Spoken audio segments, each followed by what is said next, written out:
This is Where We Live from Connecticut Public Radio. I'm Lucy Nalpathanchel. The rate of anxiety is rising among college students. The National Institute of Mental Health says anxiety affects about 1/3 of adolescents and adults. Here in Connecticut, the State Health Department reports a decrease in the number of students who say that they're anxious who receive support over the last decade. Now, what's causing this anxiety? Today, we're focusing on the pressures on young people from middle school and beyond. How did pressure to get good grades or to be accepted into college impact you and your teens? Or were there other pressures on you while in school that impacted your life track after high school? Coming up, we'll speak to a psychologist and a school guidance counselor about the factors that impact adolescents today. Also, how much of this anxiety is parent-driven? You can join our conversation. Here's the number, 860-275-7266.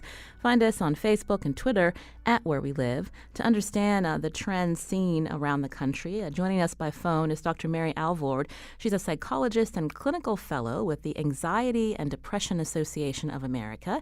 And she also has a nonprofit called Resilience Across Borders. We'll learn about that in just a little bit. Dr. Alvord, welcome to our show. Thank you for having me. So tell us, are students today reporting that they're feeling more stressed? What are the trends? You know, I think there is a great amount of stress. The good thing is I think that we are more aware and there's less stigma in terms of discussing it, but I think there are tremendous pressures. School pressures that I think somewhat is imposed by families and children. They're applying to more and more colleges, and it's just on this cycle of can we do more, can we build up our resumes, not just belonging to numerous clubs, but being presidents. And this also leads to often less sleep, and we understand that sort of the basic bodily restoring sometimes suffers because we're just doing so many things. And when you have less sleep, you're more prone to be irritable, you have more difficulty with concentration, and sometimes it's harder to make good choices. So I think there are multiple factors that play a part. When we think about anxiety, can there be healthy anxiety, and when does it cross over to what's harmful, Dr. Alvord? Yeah, that's a really excellent point. So a certain amount of anxiety and worrying helps motivate us, because if we think about, the test tomorrow or the project that is due, we get a little bit anxious about it, we worry about it, but it motivates us to get the work done. It drives us.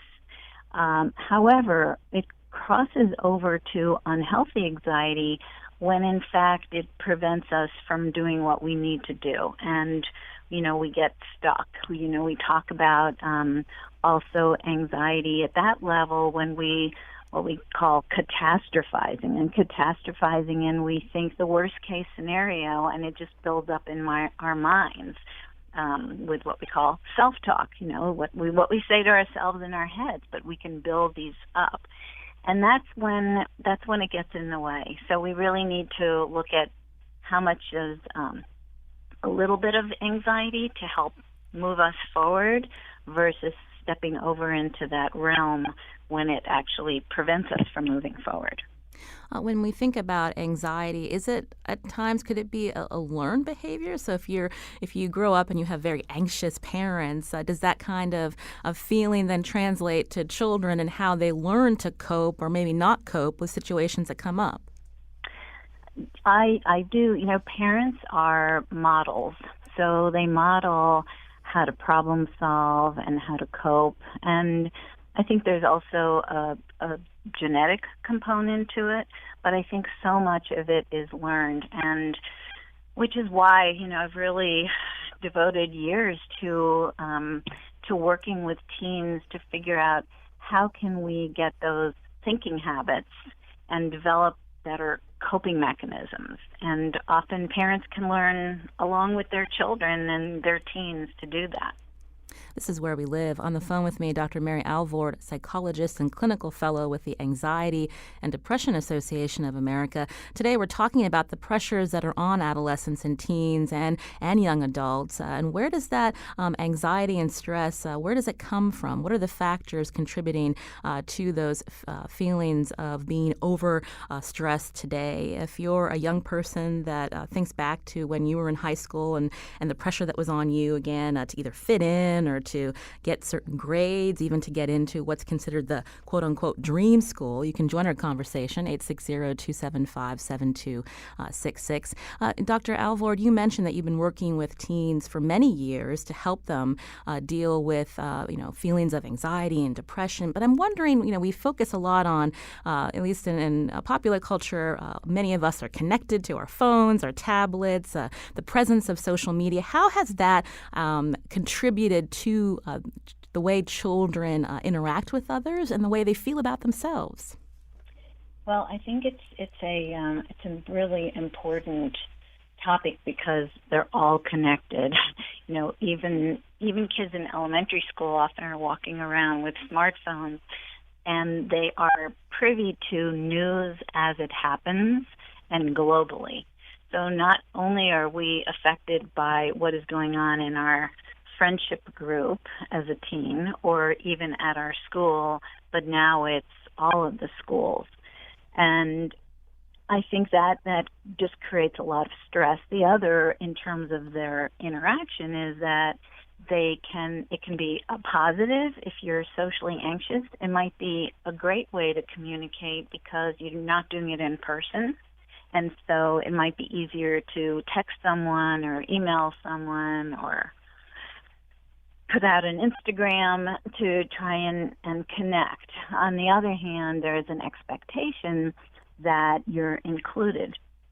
And what I see are so many kids who are feel left out because there was a chain and they were not part of it, or they find out about a party or something like that. And so there's pros and cons, but it's certainly a very part of our everyday life. So for parents who might be listening right now, what kind of advice or suggestion do you have for them on how to navigate social media use? Because at a certain age, children, they want their own phones, and they are then going to be having these certain apps that we can't always be reviewing. I mean, what's the best way to navigate that? I think it's discussion. I think that communication is the key because while many people talk about limiting use and, not allowing certain sites, which is appropriate to a certain extent, I think you have to talk with your teen particularly or your middle schooler about how are they using social media, what are they using, what sites are they looking at, and have a conversation so that they can show you some of what they have learned. I mean, I can't even keep up with the number of new apps that come up and new social media sites that they do. And I, as a psychologist, will ask my patients, what sites do you frequent the most? What do you like about them? What do you not like about them? How does it help you communicate with your friends or even with your parents? So I think it's the communication is key. It's, in what context are they using it and for what purpose are they using it? When we were thinking about this show, one of our interns actually pitched it because she remembers how she felt growing up. And at times, we have to realize we can't always be happy, but learning how to cope again with what life throws at you. I'm curious if you could talk about the work that your nonprofit does and just considering these, what they call factors of resilience. Right. So I've been interested in the whole field of resilience, which now spans many decades of research looking at what are the factors that help us cope, because we don't want to just cope in the moment. We really want to, as parents and as individuals, we want to build ourselves so that we can deal with whatever life brings us. And, lately the school shootings have added a lot of stress to teens as well. But, one of the key protective factors is being proactive, which means taking initiative. If something is not going your way, think about what aspects can you control, what can't you control, and perhaps, do something about what you can control is either accept it or take some action. And so proactive is really taking some kind of action and not feeling like a victim. Because when we feel victimized, then we're stuck and we feel helpless. And helplessness leads us to feeling more depressed. And the other is having good friendships and social networks around us. You don't have to have many friends. Research shows if you have at least one good friend, that helps protect you against bullying and gives you outlets to talk with somebody and share and, just be able to get the support that you need. The other is helping, asking for help when you need it, because we're not able to do everything by ourselves. But the other side of that coin is also giving help. When we help others, that helps us become more resilient because we're doing something, again, active, as well as sort of controlling our moods and understanding, what we can do to cope. Parents can really help by having high expectations, but that are realistic. So I think you can hold the bar high, but you have to be realistic about it, and you have to also be warm with your child and sort of get your kids' strengths as well as maybe some things that they struggle with. And then, of course, community is really important, whether it's a faith-based community you participate in or a sports community that you participate in. But, having sort of a larger body around you that can help bolster you when you need it. I've been speaking with Dr. Mary Alvord, psychologist and clinical fellow with the Anxiety and Depression Association of America. Her nonprofit is called Resilience Across Borders. More info at WNPR.org/wherewelive. Dr. Alvord, thanks for your time. Thank you so much for having me. Bye-bye. This is Where We Live from Connecticut Public Radio. I'm Lucy Nalpathanchel. Coming up, we'll hear from young people about the pressures they face and talk with a clinician and a guidance counselor about ways to help young people navigate stress. Do you have a son or daughter who's struggling to balance school with other facets of their life? Do you think he or she faces more pressure than when you were an adolescent or young adult? You can join our conversation. The number 860-275-7266. Find us on Facebook and Twitter at Where We Live.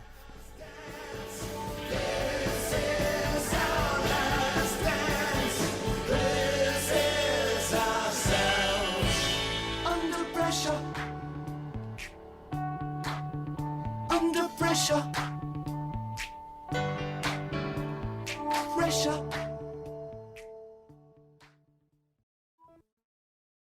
This is Where We Live from Connecticut Public Radio. I'm Lucy Nalpathanchel. Today we're talking about the stress and anxiety that young people feel between school, fitting in, coming into your own. It's a challenge for teens and their parents to figure it all out. WNPR intern Panina Beatty is a college student today, but she shared with us some of the pressures she experienced during high school. Here's an essay she produced for today's show.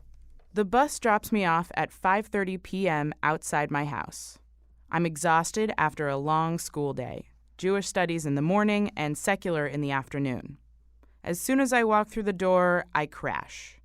Somehow my sleeping schedule has been disturbed by the long days in class, late night studying, or another bout of insomnia from the night before.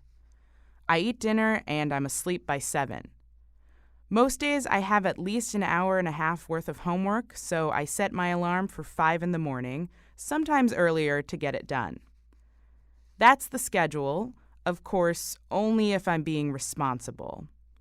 But I'm 16. Responsibility is lame. My priorities are clouded by more demanding issues like checking Facebook. Are my friends all hanging out without me? Is that boy I like there too? Does anyone really like me? I watch TV to distract myself and fall asleep on the couch, shirking responsibility and forgetting to set my alarm for 5. I participate in class discussions, but my teachers are disappointed with my homework, or lack thereof. If I only put in more effort, I could be an A student. I want to go to Columbia, I say. My teachers scoff at me. You're certainly smart enough, they say, but you just don't have the grades. I don't take them seriously, and I send in my application anyway. It comes as little surprise to everyone but me that I don't get in. I'm disappointed. I compare myself to my peers, and I feel like a failure. I'm expected to follow a traditional path to adulthood. If you don't get into the right college, there's something wrong. If you don't graduate in 4 years, there's something wrong. If you don't go right to college, or if God forbid you don't go to college at all, there is something very wrong. That was WNPR intern Panina Beatty, who pitched the show, focusing on the pressures and expectations on young people today. Panina eventually found a path that worked for her, but getting to that point can take some time. Did her story resonate with you? Are you a parent of a child who's struggling with anxiety or depression? You can join our conversation, 860-275-7266. As always, find us on Facebook and Twitter at Where We Live. Now, for more on what's leading to this heightened feeling of anxiety among young people and what to do about it, joining me now in studio is Dr. Maria LaRusso. She's assistant professor in the Department of Human Development and Family Studies at UConn, and her research focuses on child and adolescent social and emotional development. Welcome to our show. Thank you. Also in studio with me is Todd Dyer, Director of School Counseling at Avon High School and member of the Board of Directors for the Connecticut School Counselors Association. Todd, welcome to Where We Live. Thank you. I'll start with Maria. I mentioned that your research focuses on youth risk behavior. So tell us about what's going on with adolescents these days in terms of development and how it might be leading, what are the factors leading to these feelings of anxiety? Well, one of the things that we know now that we didn't know as well decades before is that adolescence is this new period of brain development. And so we don't see the kind of brain plasticity and maturation of this level since the ages 1 to 3, so 0 to 3.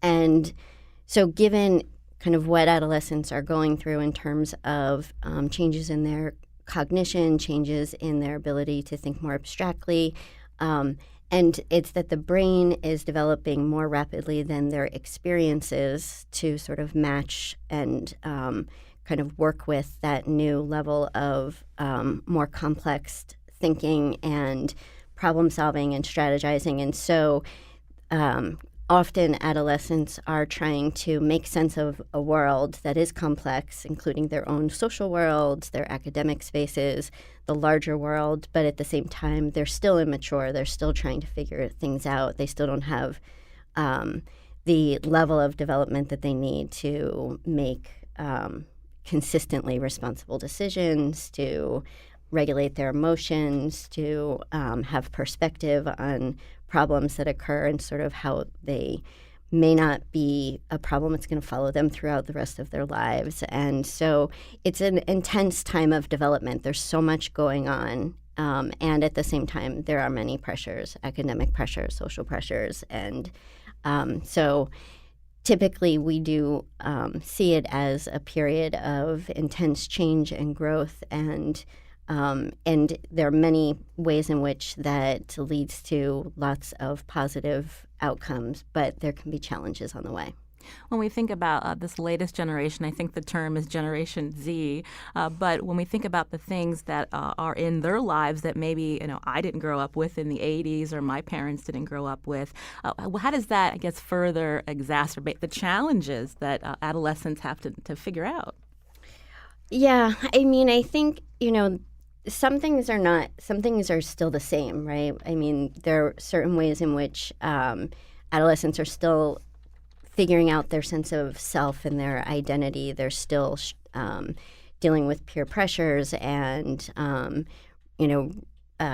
pressures with parents and how to sort of manage their more sophisticated understanding of relationships. And but at the same time, we definitely see with social media and the kinds of things that they're exposed to, and the level of exposure that for the self-scrutiny that is typical of adolescence and the social comparison, there's a lot more in their faces in terms of what they feel like they should be, should look like, should be achieving. And adults can have, although not all adults, but adults can have a little more perspective on, that what you see on Instagram and Facebook is a very polished version of people's lives. And, but adolescents are really struggling to sort of have an image that matches many images of perfection that they're seeing all the time. You can join our conversation here on Where We Live. The number 860-275-7266. We just brought up social media. I wanted to take this call from Key, who's calling from Otis, Massachusetts. Key, welcome to the show. Hi, thank you for having me. So what's your question or comment related to what we're talking about today? So as someone who's 22 and growing up in a space where I was able to be heard by my parents and taken seriously, there's this dynamic between the development of image, which the previous woman who was speaking just spoke about, which is, how do we grow up with this idea of perfection in a world where success is changing, specifically in the U.S., especially in a culture where, it's the idea of success, at least on social media, is all about having the perfect image, having beautiful makeup, having, this is at least what I grew up with and saw. But as someone who was able to speak to my mother openly about my development, she talked a lot about coming forward and speaking your truth and speaking to such as mental illness, growing up with anxiety or ADHD, being able to speak to that and saying that is a part of your image and that is not something that is to be hated or something that you can't speak about. So that gave me a lot of ideas about what are opportunities I have access to and what are my ideas of success, and that, having various aspects to my identity is not a wrong thing, because, a lot of young people, Generation Z especially, I speak to, do not think they can ever achieve opportunities because they don't think they have the right type of success, which is a perfect image, which is what she was speaking about earlier. And Key, can I ask when you were able to make this realization? How long it took for you to get to that point? Yeah. So after I hit 16 and I went through a lot of series of changes in my life, I think around 18, 20, that time frame when I had to jump out of high school and go into college, and couldn't even get into private college, but actually went to community college and transferred, and having to accept that and consider that a valid academic journey was really when I. Oh, Key, are you still there? Oh, I think we lost Key, but we appreciate you sharing a bit of your story and just your perspective on social media today here on Where We Live. In studio with me is Dr. Maria LaRusso, Assistant Professor in the Department of Human Development and Family Studies at UConn. Also Todd Dyer, Director of School Counseling at Avon High School and a member of the Board of Directors for the Connecticut School Counselors Association. You can join us too, 860-275-7266. Todd, you work within a high school. So when we're talking about the pressures on young people today, what are they? So I think, I would go off of what Maria said, that the changes that have happened in the last few decades from the school perspective, and definitely for middle schoolers, high schoolers, we've had all the same pressures that were there years ago. But in addition to that, I think the challenges with social media, the recognition of mental health needs, and just the competitiveness of our society really have pushed kids to really have a lot of stress and anxiety. At our schools, many people see that stress and anxiety, and school counselors are at the center of that conversation in many schools, helping kids understand what's going on and how and recognize strategies to try and deal with that. And I think, when we look at social media as one of the key factors, the change there in the last few decades has been that there's a constant feedback loop from the social media that kids are seeing on a regular basis, and it really is always there. Like, it's one of the things that is just, constant in their lives. Before they would look at maybe a mirror and you'd see that outward image. Now, when you're seeing social media, you're doing a comparison of what's happening with your friends. Am I part of that conversation? What is going on? Where are the where are the parties? What are people doing? And am I measuring up with those other individuals? And so there's this constant feedback loop that comes from social media that I think adds to that pressure. There's also the societal pressures, and as college has gotten more competitive, I think many kids have tried to ramp up their resumes of activities, and there's this feeling that you've got to be involved in everything and be at the highest level to be able to remain competitive as you get to that ultimate goal, and I put that in quotes, of what societal's expectation is to that college and then that career. And I really like the feedback we've heard so far about the essay, and also from the caller in, that there's a variety of ways to get to that end goal.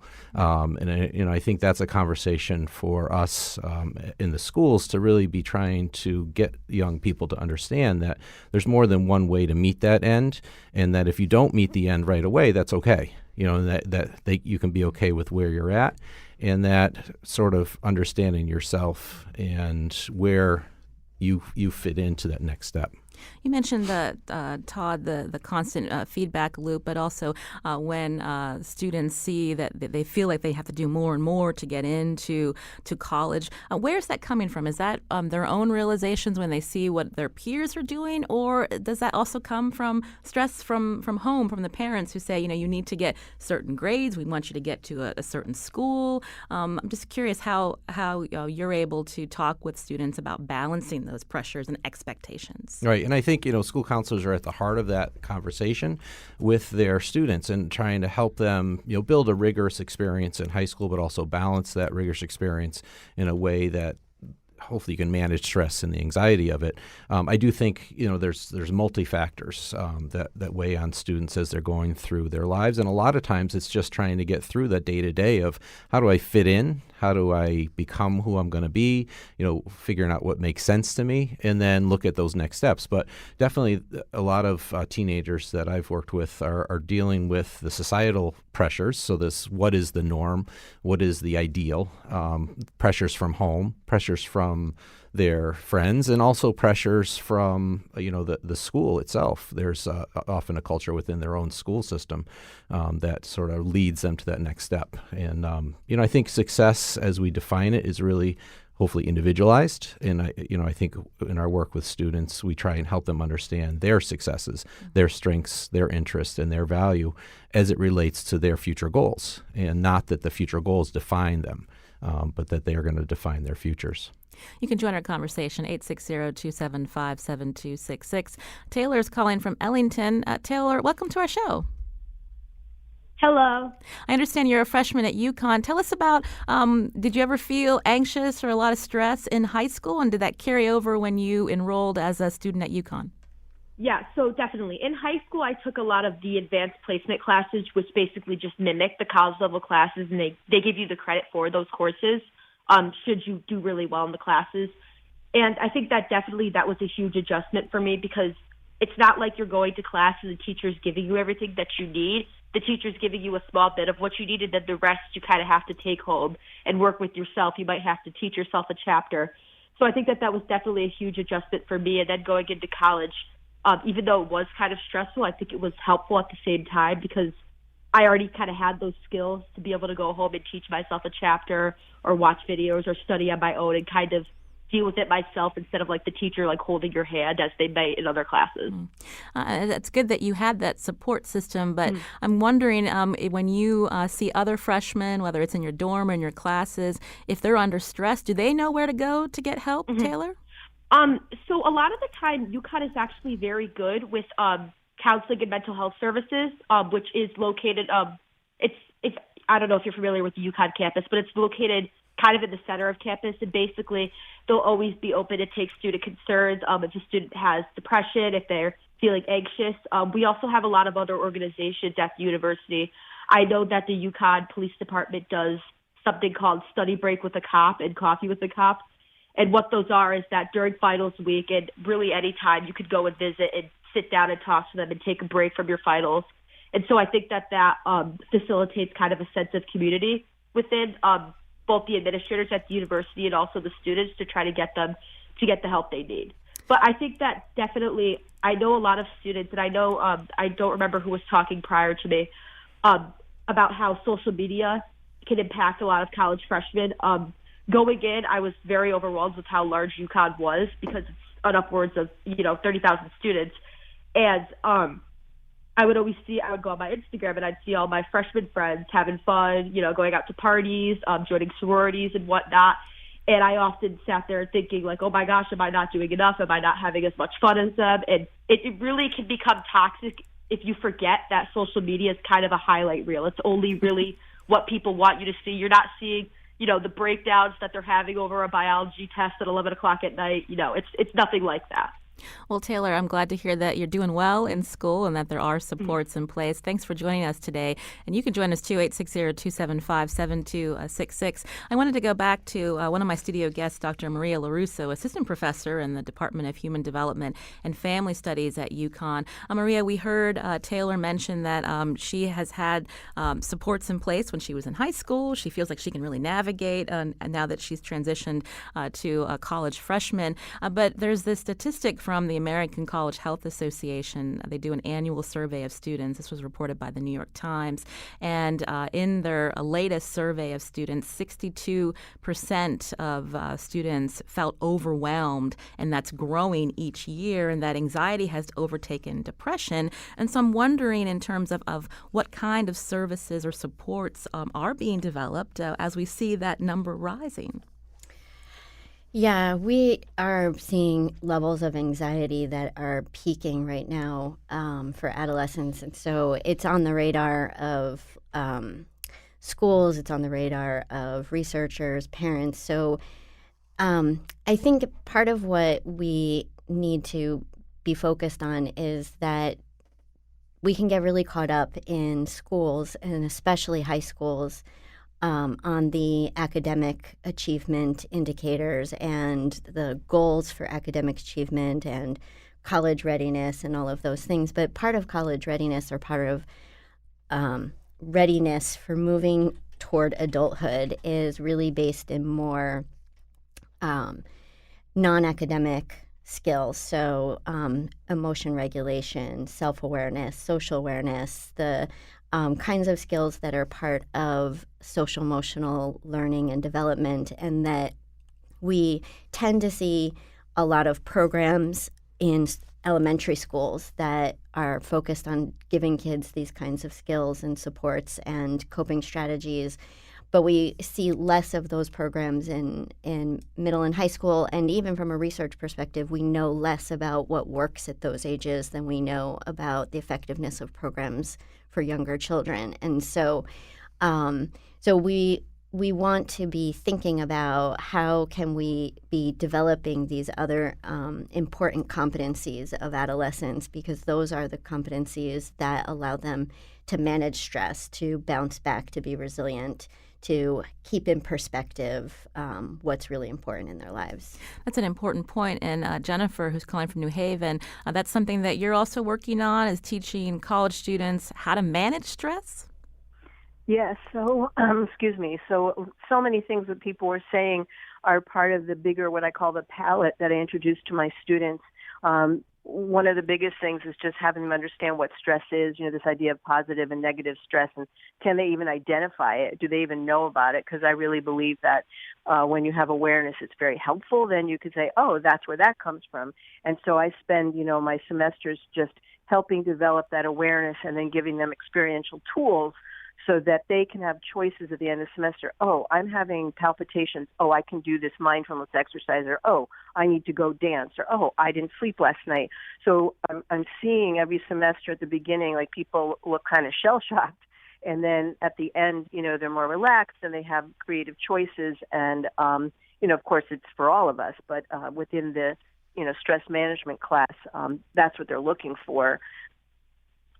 Well, thank you for your call, Jennifer, again from New Haven. I wanted to go back to Todd Dyer, who's Director of School Counseling at Avon High School and a member of the Board of Directors for the Connecticut School Counselors Association. Jennifer, the caller, mentioned mindfulness. Is this something that high school students are learning today? So I think as part of CISCA's mission, we're working hard to help school counselors in Connecticut build comprehensive programs and make sure they're implemented systematically. And as part of that, we're looking at social emotional learning. And that has become a much more current topic over the last few decades. And more of our research and understanding in the human relations fields, understanding that those programs can really build skills, give kids strategies to deal with the stress and learn how to balance those stresses in life with a healthy lifestyle. And understanding in the teenage years, because there's such hyper focus in those years on themselves, on what's going on, with the stressors that they have on board. And I think working with classroom lessons, working with small groups and individual supports with their school counselors and school systems can really help balance that out and put it into perspective, because there are a whole variety of stressors, learning to fit in, learning to figure out who I'm going to be, where do I make sense with life? And I think, some schools that I've worked with, one of my friends, they've just put in a yoga room. And, that bringing those into the high school experience, that's I think where our next steps are going to be. You mentioned a lot of stressors. I'm glad you brought that up because so much of the show today is focusing on what we think of as, I guess, the typical stresses, like you said, fitting in, pressure to get certain grades as you conclude your high school career, like getting into a college. But for some students, and we know this no matter if they live in a town of privilege or not, there can be toxic stress at home. And so how do you, I guess, address that as well, Todd? So I think a big part of our work is trying to get kids to understand their strengths and then trying to find people that they can connect with, their support network, whether it be people at school, whether it be people in the community, their own family. I think many of our parents are also dealing with the stress of their lives. And I think it's really important for parents to remember that they need to take that time to spend with their teenagers because they are their number one supports. In many of the surveys that we implemented, we saw that come back time and time again, that kids are looking for their parents or family members to be that sounding board.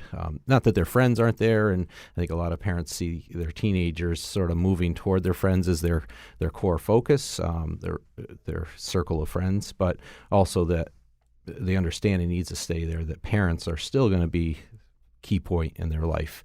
And I think for a lot of teenagers, if those supports aren't there, then building that network of support within their schools, within their communities is also really important. Today we're talking about the pressure on young people. In studio with me, Todd Dyer, Director of School Counseling at Avon High School and member of the Board of Directors for the Connecticut School Counselors Association, and Dr. Maria LaRusso, Assistant Professor in the Department of Human Development and Family Studies at UConn. We're getting a couple of tweets. Marjorie writes, "We're living through this at the very moment. Our daughter, a Berklee College of Music student, is withdrawing as we speak because the mental illness has gotten in the way and there's no way forward at the moment." I wanted Maria to address what Marjorie's saying about this low point that her daughter's experiencing. What are some places or suggestions for where she can go for help? Well, there's always therapy and other psychological services. Often, it's whether it's children or adolescents, it's ideal to find someone who has a family focus, who will work with both the parents and the child or adolescent. And, a lot of the callers have been really talking about college age. And, when we talk about adolescence, really today, adolescence has become a very extended period. It's much longer than it was decades earlier. And we know that a lot of youth are continuing to get through the different developmental processes well into their early to mid-20s. And so parents are really key in that process all the way through there, even though adolescents start to pull away, need more autonomy. At the same time, they really need those family connections. And so there are supports that are available for young people, but that also involve the family and are able to help the family figure out how to be the support system that those young people need. This is Where We Live. I'm Lucy Nalpathanchel. We're going to continue our discussion right after the break, and you can join us too, 860-275-7266. Find us on Facebook and Twitter at Where We Live.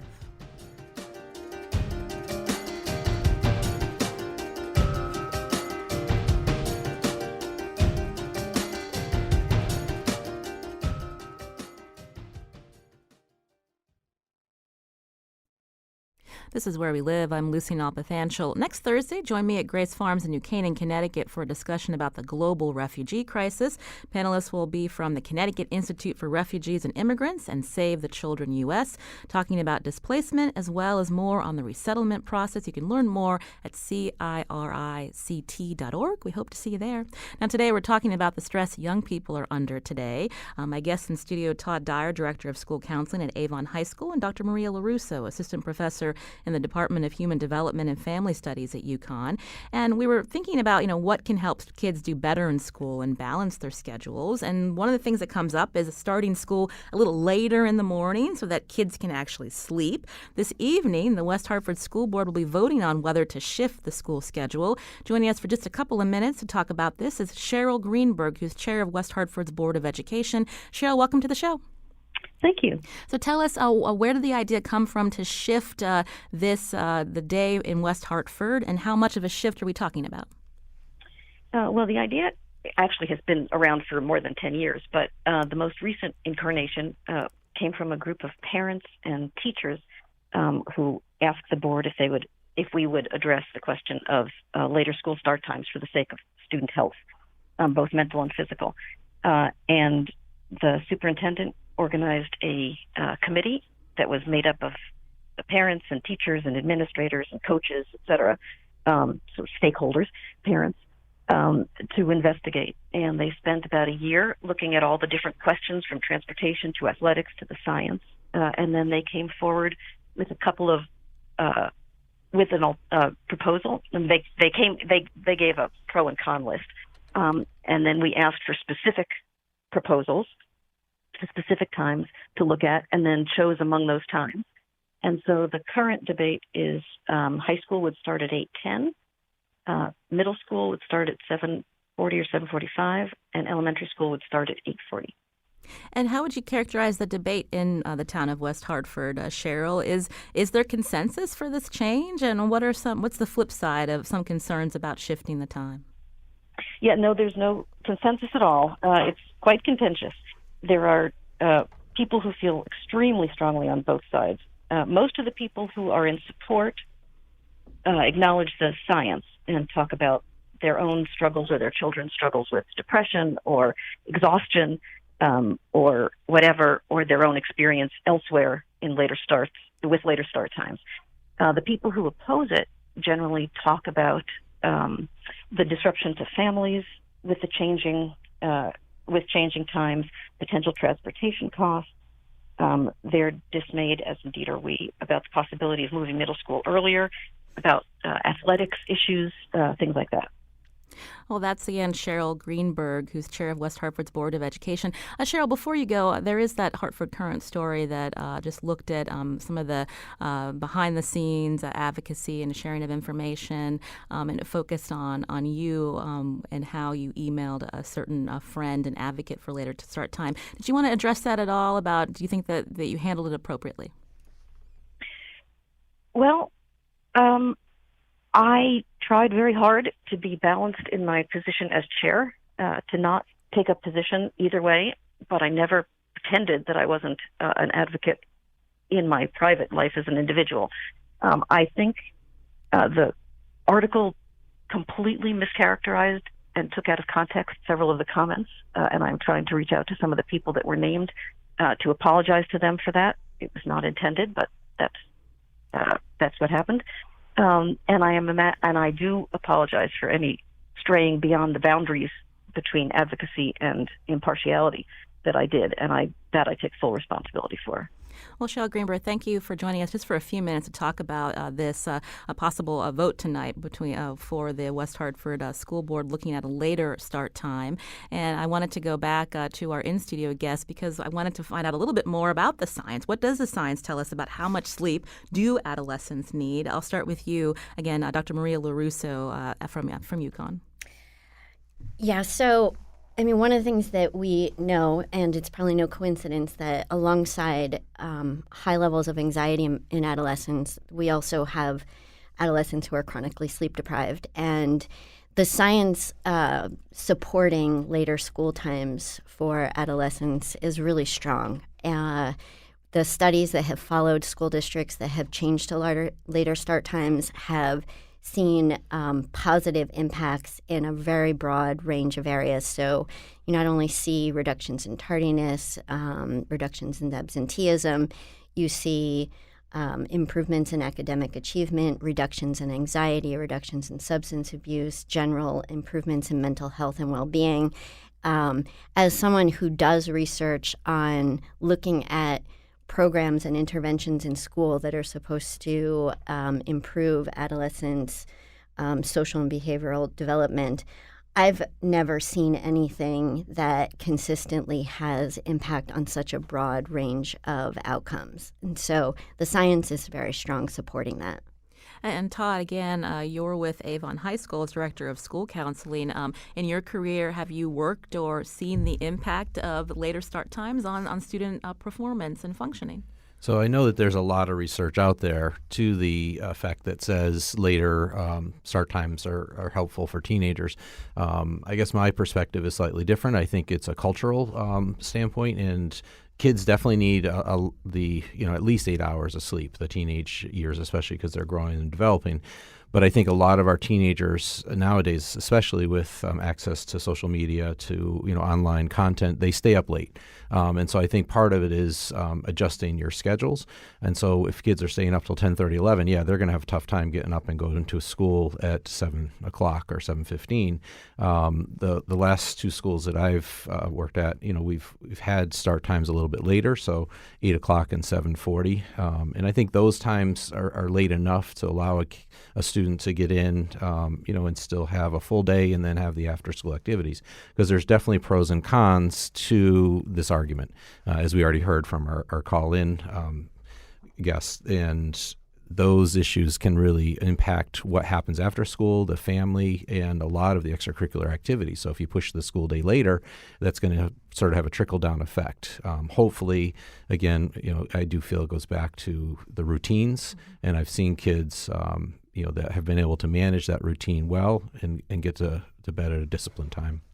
Todd, you're also board of directors for the Connecticut School Counselors Association. We touched on this just a little bit earlier, but depending on someone's gender, their ethnicity, their socioeconomic background, the pressures on them can vary. And I'm just wondering, from a collective approach statewide, are school districts adapting to the student populations they have? So I think one of the things I've seen in the last probably 10 years, but definitely 15, 20 years is that, we as educators, we as school counselors, I think mental health professionals, we've become much more aware of the issues that are on board and how they impact individuals' growth and development. And I think programs have been put in place to respond to that. And, definitely much more open in our society now about talking about mental health and the supports that are needed. It's not stigmatized as much. And I think, people are more open to getting the help when needed. And that's a positive. That's going to lead us toward the next step where it becomes okay to talk about the issues that students are dealing with and individuals are dealing with. Well, again, I want to thank Todd Dyer, Director of School Counseling at Avon High School. Todd, thanks so much for joining us today. It's been a real pleasure. Thank you. Also, Dr. Maria LaRusso, Assistant Professor in the Department of Human Development and Family Studies at UConn. Thanks for your time. My pleasure. Thank you. Again, today's show produced by WNPR intern Panina Beatty. Also, thanks to Lydia Brown and Kyone Wolf. And also, WNPR intern Phil Giolopsis did great work for us during his fall internship. Today's his last day. Phil, thanks for your hard work. And to our listeners as well, thanks for joining in on the conversation. I'm Lucy Nalpathanchel. Thanks for listening.